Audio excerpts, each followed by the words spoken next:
Poštovani gledalci, evo nas u Sjenici sa našim šampionom, zlatnim momkom Asmirom Kolašincem, bacačem kugle, reprezentativcem Srbije, osvajačem 2 medalje, jedna zlatna, znači prvak Evrope u dvorani u bacanju kugle, 2013. čini mi se 2011. 12.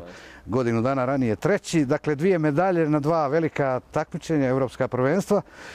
Učesnik olimpijskih igara, ako se ne varam, i u Pekingu, a i u Londonu. I tako dalje, i tako dalje.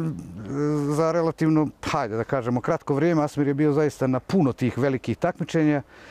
Asmire, čestitamo ti novu godinu, čestitamo ti na uspjesima i veliko ti hvala što si i u atletici proslavio svoju Sjenicu, Sandžak, pa i Srbiju, i što si nas obradovao svojim rezultatima sa mnogih takmičenja.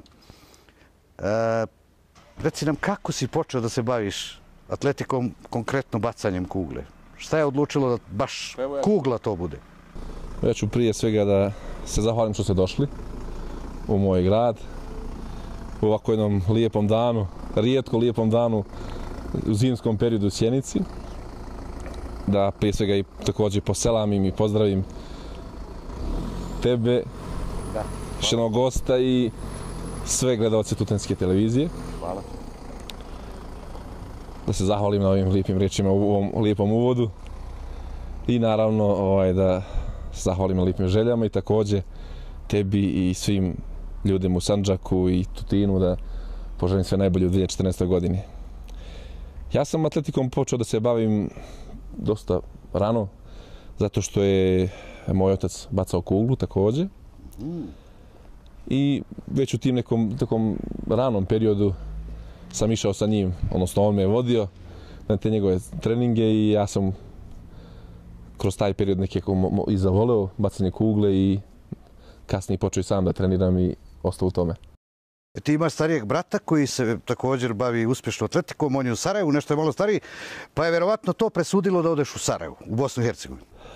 Tačno, on je 4 godine stariji od mene, upisao je fakultet tamo, saobraćajni fakultet, on je završio i sada i živi i radi u Sarajevu. I naravno mi smo, pošto tamo imamo kuću, naravno da sam i ja odlučio da upišem fakultet sporta i tjelesnog odgoja, kojeg sam i ja završio također u Sarajevu i te neke možda, da mogu kažem prve korake, već druge korake, neko usavršavanje u atletici sam upravo stekao tamo sa jednom od mojih prvih trenera Mesurom Vrcićem, koji je profesor na fakultetu za sport i tjelesni odgoj, i sa njim sam naučio te neke korake koji će mi kasnije i sada mi dosta znače.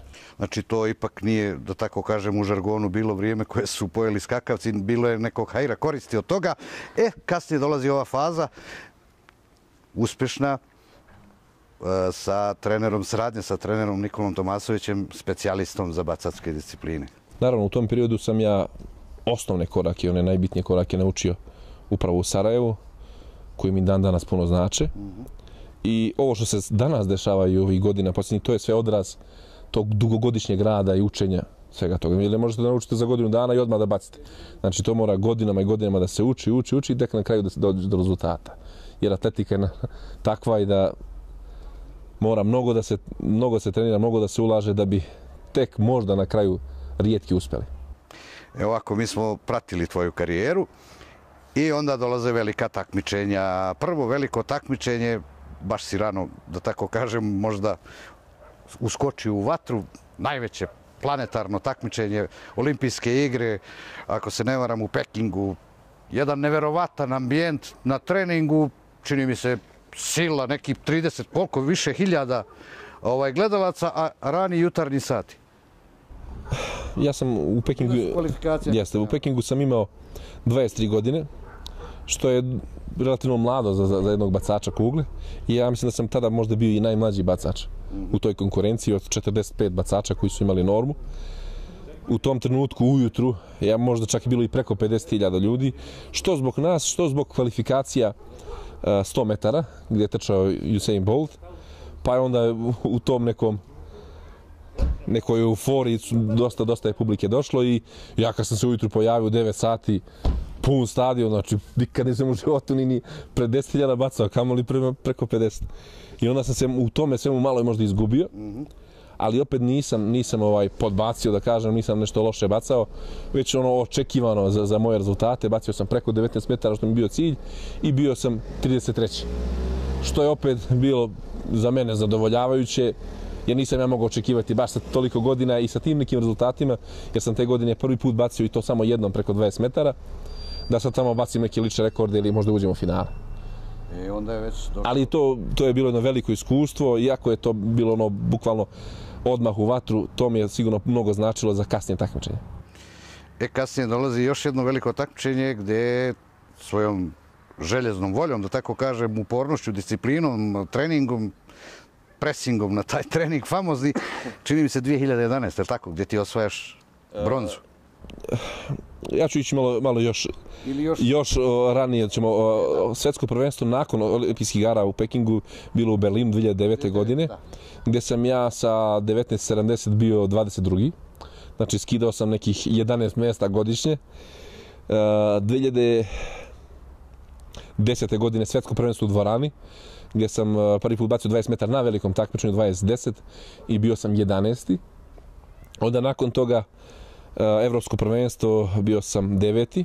Odnosno sada 8. zato što je kasnije jedan bacač suspendovan. I onda sam 2011. ponovo ušao u finale Svetskog prvenstva. 2012. godina Evropsko prvenstvo na otvorenom i tada sam ja donio prvu istorijsku medalju za Srbiju u bacanju kugle, a sad je diskutabilno jer u tom trenutku je Emir Bekrić osvojio medalju. Pa eto, mi smo, da kažem, u istom trenutku doneli 2 istorijske medalje za atletiku srpsku uopšte. Da, vi ste vratili faktički Srbiju u taj atletski svijet osvajača medalja, jer prije toga je bila velika praznina, možda raspadom Jugoslavije, Srbije je bilo u jednoj velikoj osci. Pa nije bila medalja, pogotovo na otvorenom, eto mi smo tada doneli te medalje i to je bila senzacija, znači ja sam osvojio bronzu, Emir osvojio srebro i tada je to već je to bila jedan ogroman korak za mene. Veliko sam samopouzdanje tada dobio i što se i kasnije pokazalo na olimpijskim igrama, gdje sam ja bio u velikom finalu, bio sam 7. sa rezultatom koji je poprilično dobar, 20.71. I smatra se, odnosno svi su već to zaključili, da je to najjače finale ikada u bacanju kugle. Zato što se rezultati koji su bili postizani, znači kad imate 20 i nešto ljudi koji su bacili preko 20 metara u kvalifikacijama, pa onda imate 8. mjesto 20.69. To je najjače 8. mjesto ikada. Ja sa 20.71 sam imao najjače 7. mjesto ikada. Pa sve tako redom. I ponosan sam na tu činjenicu da sam ja bio deo tog najjačeg takmičenja i gdje sam stvarno pokazao da sam u samom svjetskom vrhu i svjetskoj eliti. Iako u tom trenutku sam ja mogao možda i više, jer medalja je bila samo nekih 40 cm od mene. Da, a i blizu si bio toj cifri, magičnoj cifri od 21 metar.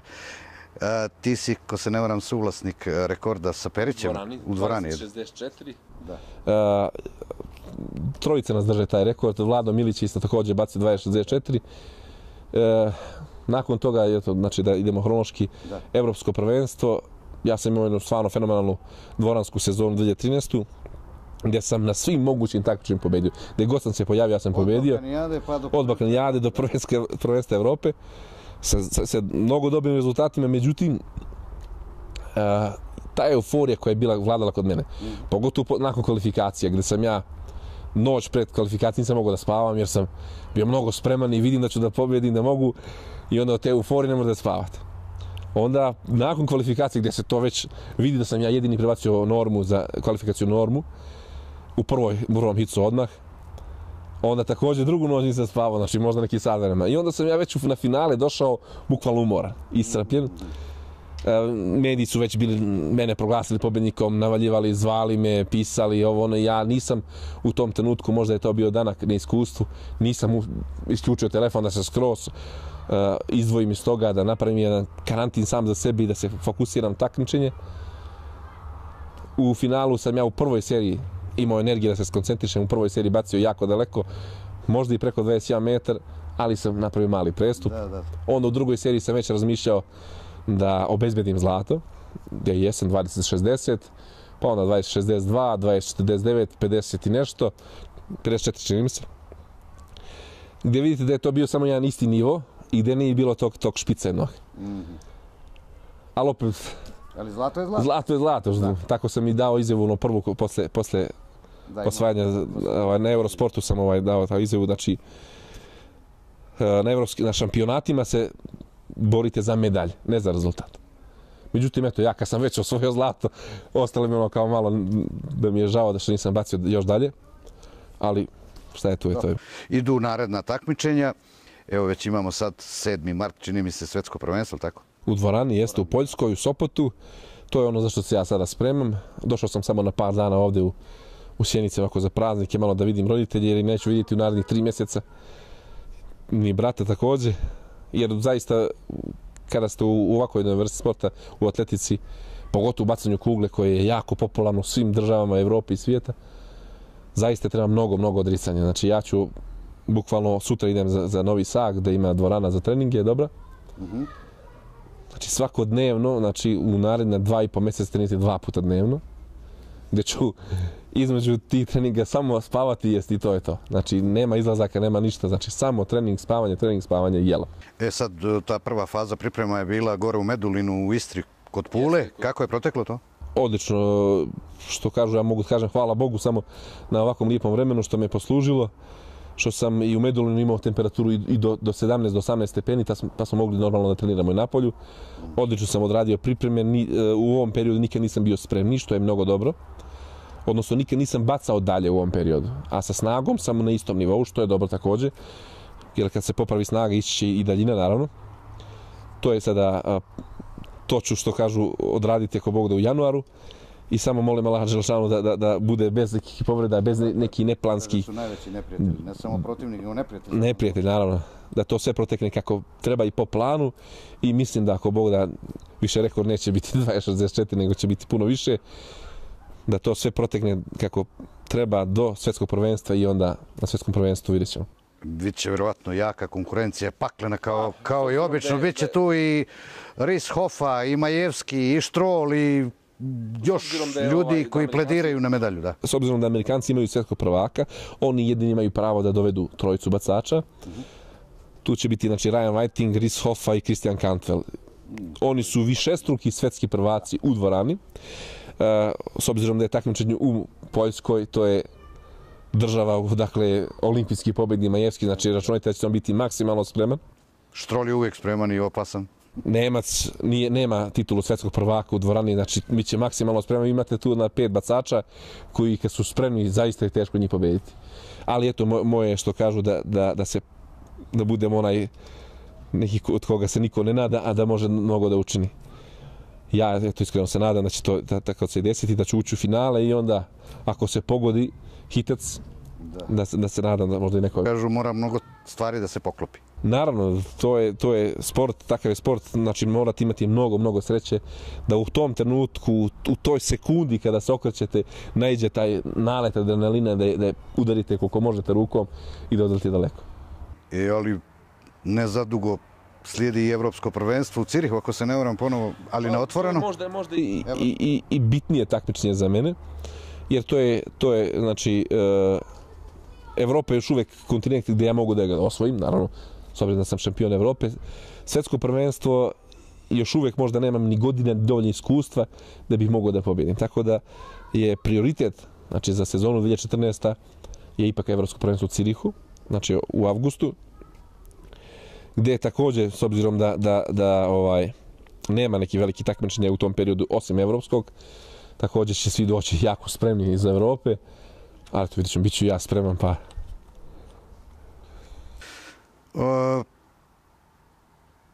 Sandžačka djeca, Asmire, polako, ali sigurno, čvrsto koračaju tim sportskim stazama Evrope i svijeta. Imamo svetskog prvaka Muamera Hukića, imamo tebe u atletici, imamo Amelu malu koja je također vanserijski talenat koji se još brusi.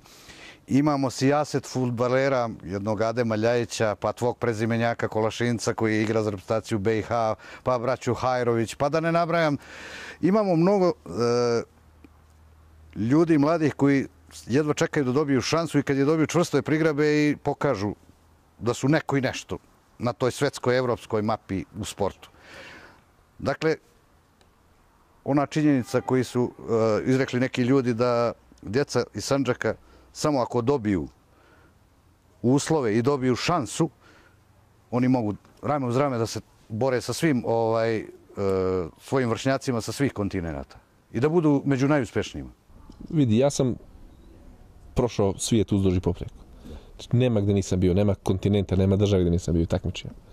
I veruj mi, takve omladine, takve zdrave omladine, takve talentovane omladine nigdje u svijetu nema kao što sam čak. Nije zato što sam ja i što smo mi odavde, ali to je zaista tako. Takvu volju za uspjehom, takav karakter da se pokaže na velikim takmičenjima, nigdje nema. Ali još uvijek nemamo uslove, nemamo atletske stadione, nemamo... Što ja želim sada da kažem. Mi nemamo dovoljno uslova i nemamo dovoljno prilika, odnosno da nam neko pruži šansu da mi to pokažemo. Da. Ja i momke koje si nabrao sada i Ameli također, smo jedni od rijetkih koji smo dobili šansu, odnosno možda smo se i sami izborili za tu šansu. Izvinjavam se, zaboravio sam Milanka Petrovića, tvog sugrađana, i idu sve čestitke njemu, mi smo pratili njegov uspjeh, zaista nam je drago. I eto, mala Sjenica dala je dvojica. S obzirom da si njega spomenuo, pa on baš i imao uslove dobre, znaš.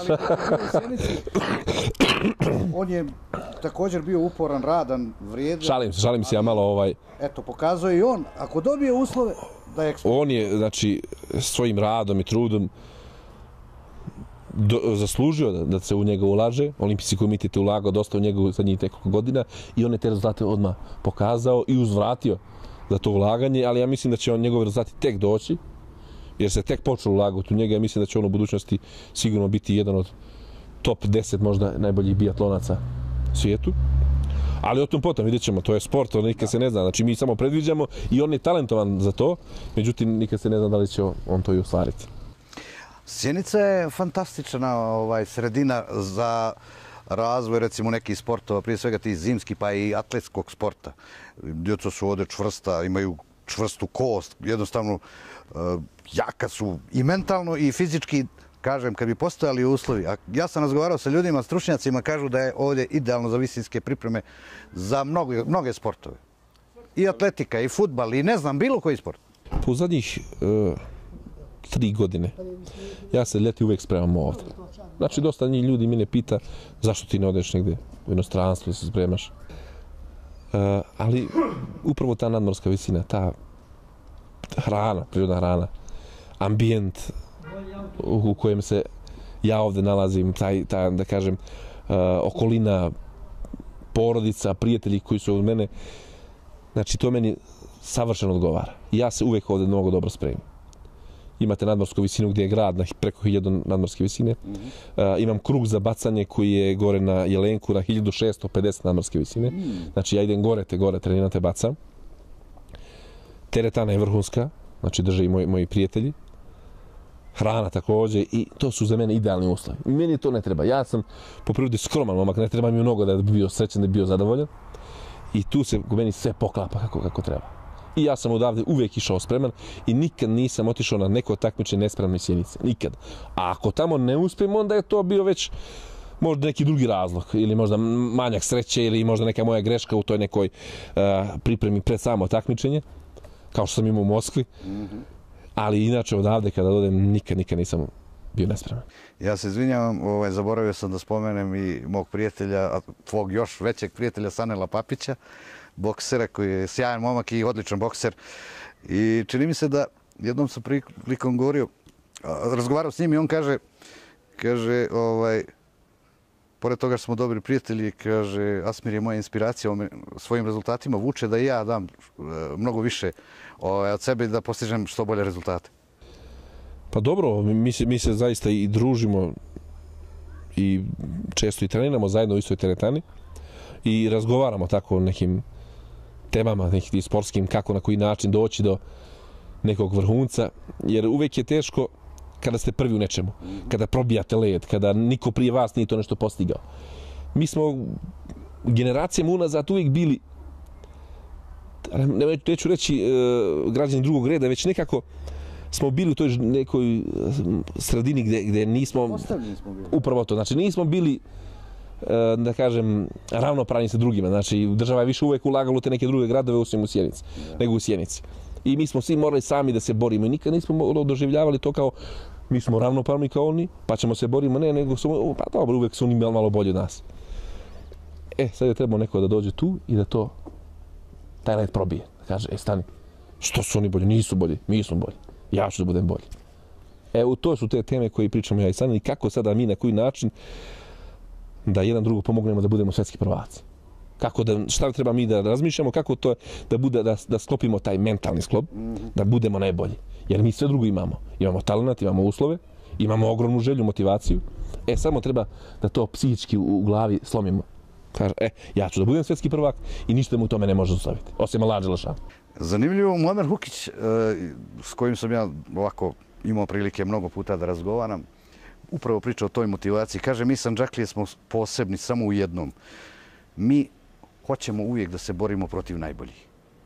Ne zadovoljavamo se nikad, recimo sa, kaže on, ja ne bih nikad mogao kao Vladimir Kličko da boksujem tamo sa nekim trećerazrednim bokserom tipa Čisora i da budem zadovoljan. Ne.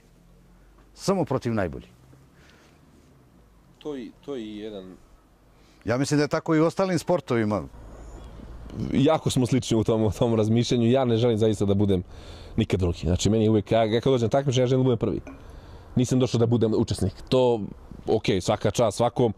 Možete vi da budete važni učestvovatelj, ja nisam takav. Ja kad dođem na takmičenje, ja želim da pobedim. Ako ne pobedim, ja druga prilika, ako Bog da. Ali i to razmišljenje što Muamer tako razmišlja mi se jako sviđa i on će ako Bog da biti sigurno najbolji i biti bolji od Kličke, samo da mu daju priliku. Oni ga čini mi se malo izbjegavaju. Da, zato što je zaista poseban. Da je dobar Muamer Hukić, govori činjenica da je 2012. godine, eto, jedna informacija i za tebe i za naše gledalce, proglašen od strane asocijacije profesionalne američke bokserske za najatraktivnijeg boksera u 2012. godini. Znači nije Kličko nego on. Dobro, ako ste gledali zadnji meč Kličko i Povetkin, onda sve je jasno. Ono je više rvanje. Čak je poznati jedan komentator na BBC-u ili, ne znam, NBC, čini mi se da je američka televizija, koji je komentarisao sve meče Muhammed Alija Tysona i Holyfielda, Lennox Lewisa.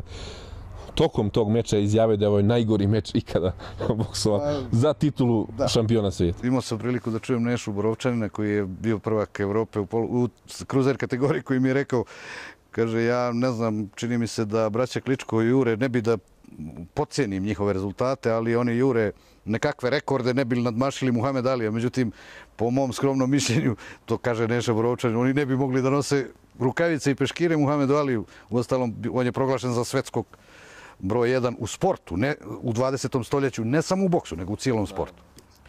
Nego da se mi vratimo malo atletici, odnosno tvojoj disciplini. Sad, tvoja saradnja sa Nikolom Tomasovićem, svi kažu da je on zaista i sjajan stručnjak i sjajan čovjek. Pa naša saradnja počinje 2006. godine, gdje su mi malo više sarađivali nego trenirali. On me savjetovao nekim stvarima, jer je u tom trenutku on bio selektor, kasnije bio sportski direktor Atletskog saveza i onda nije imao puno vremena za mene. Međutim, kasnije 2008. je već nije bio više na tim funkcijama i onda je imao mnogo više vremena za mene. Saradnja je zaista odlična, više možda da kažem prijateljska nego što je, da kažem, trener Pulen. Zaista se maksimalno trudi da mi sve olakša što kažu u životu i u tom trenažnom procesu. Ima dosta stvarno i zasluga u mojim rezultatima i mislim da u narednom periodu nema razloga da razmišljam možda nekoj promjeni ili da nađe nekog drugog trenera. Jer po mom mišljenju on je, pa sad da se ne uvrede drugi trener, ali je on najbolji trener u atletici, sigurno možda i u bivšoj Jugoslaviji. Specijalista za bacačke discipline? Za bacačke discipline, pogotovo za kuglu i koplje. Jer kad pogledate njegove rezultate, koliko je on imao bacača, koji su njihovi rezultati bili, koji su oni bili na velikim takmičenjima, to zaista danas nema nijedan trener u atletici. Druge sportove ne mogu da to uporedi.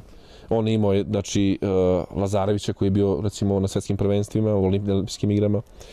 Imao je Dragana Perića, koji je također bio finalista olimpijskih igara.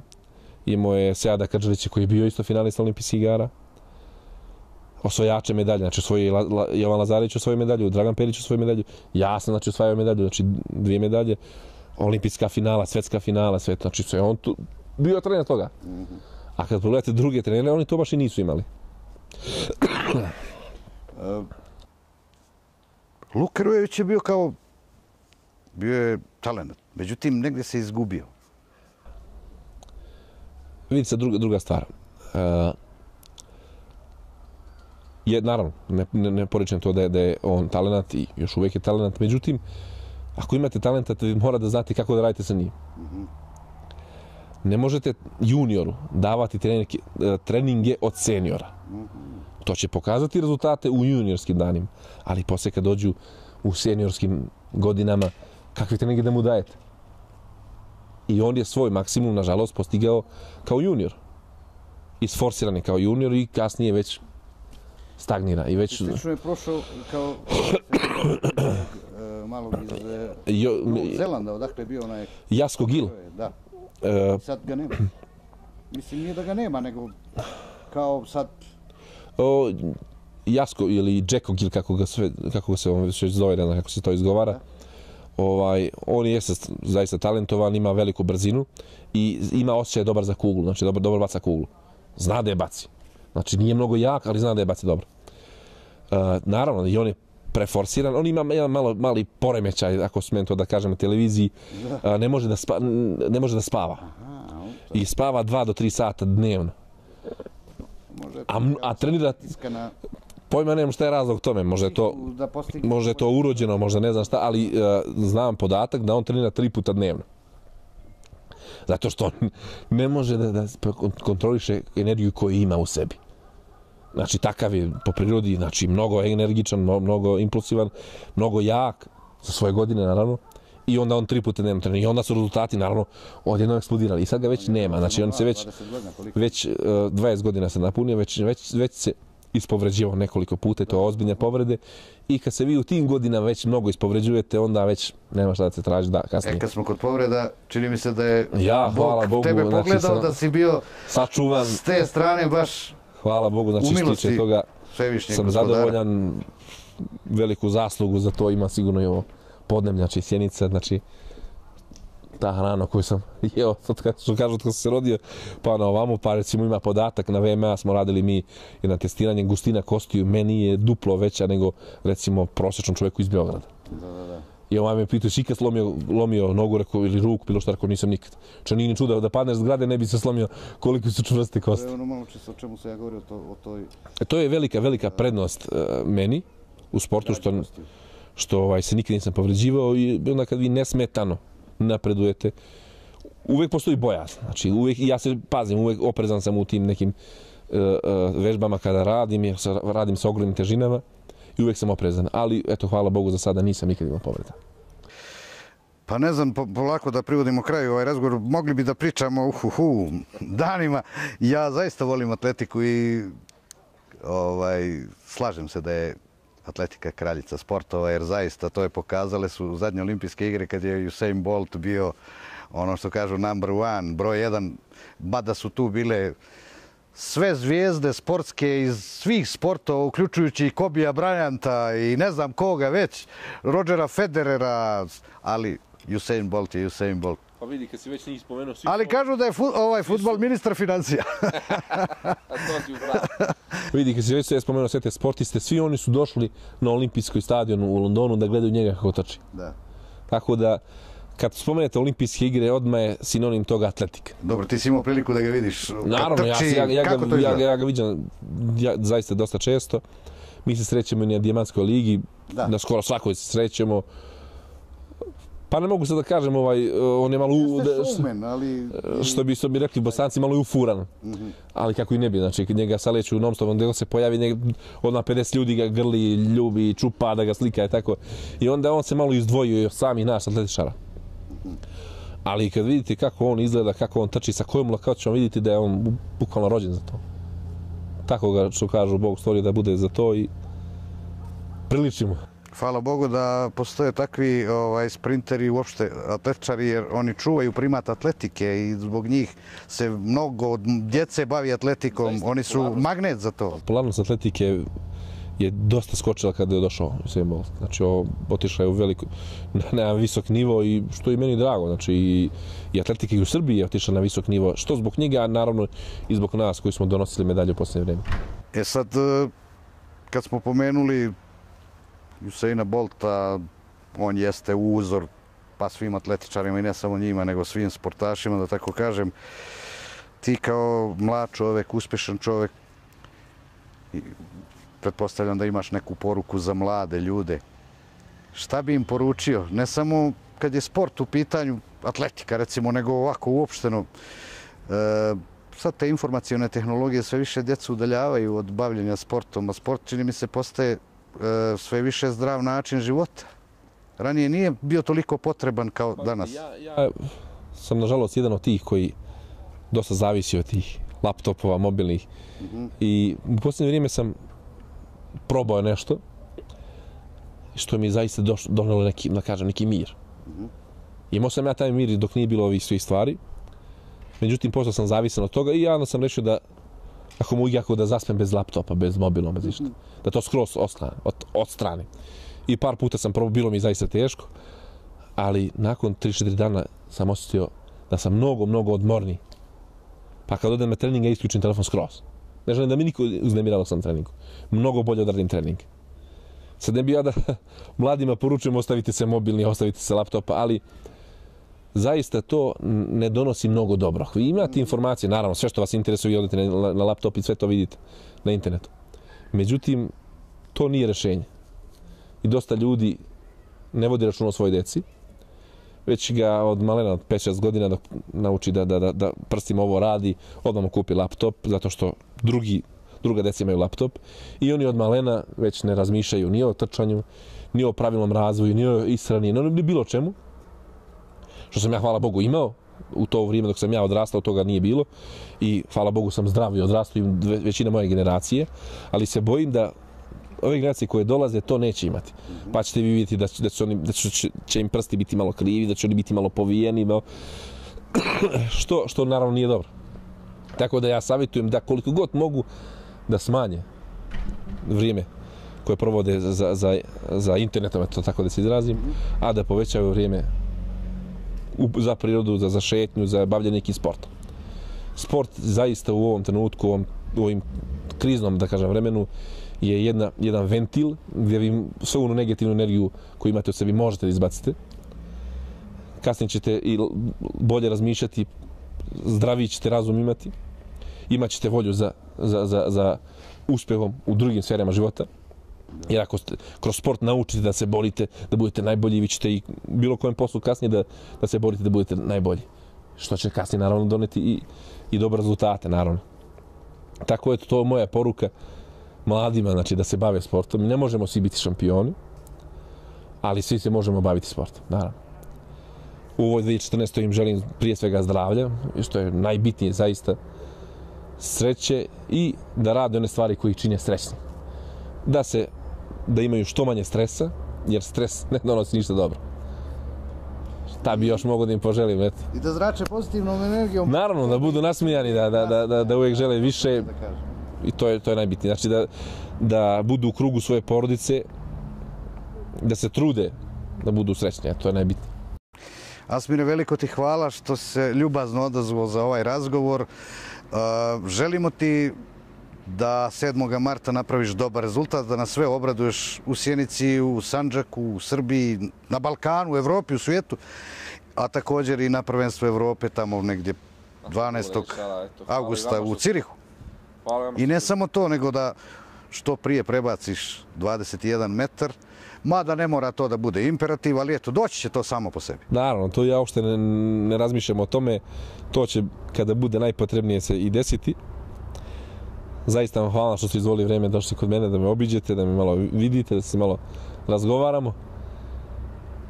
Uvijek ću se vama odazvati jer vi ste jedna televizija i jedna od rijetkih televizija koja sve moje rezultate prati, koja obaveštava gledalce Sandžaka i Tutina svim mojim rezultatima. Ja sam vam zahvalan na tome i uvijek ću vam biti na raspolaganju. Hvala još jedan put veliko. Sve čestitke za postignute rezultate i ako Bog da se čujemo i vidimo, da proslavimo još neku od medalja. Poštovani gledalci, bio ovo naš veliki šampion, zlatni momak u bacanju kugle, prvak Evrope u dvorani Asmir Kološinac. Nadamo se, ko Bog da će osvojiti neku od olimpijskih ili svjetskih medalja i da će mu to biti možda kruna karijere, jer biti među osvajačima medalja na svjetskom prvenstvu i na olimpijskim igrama zaista je to đavolski teško. Još jedan put, Asmire, hvala ti. Poštovani gledalci, eto, vama pozdrav veliki iz Sjenice. Vidjeli ste Asmir Kološinac, šampion.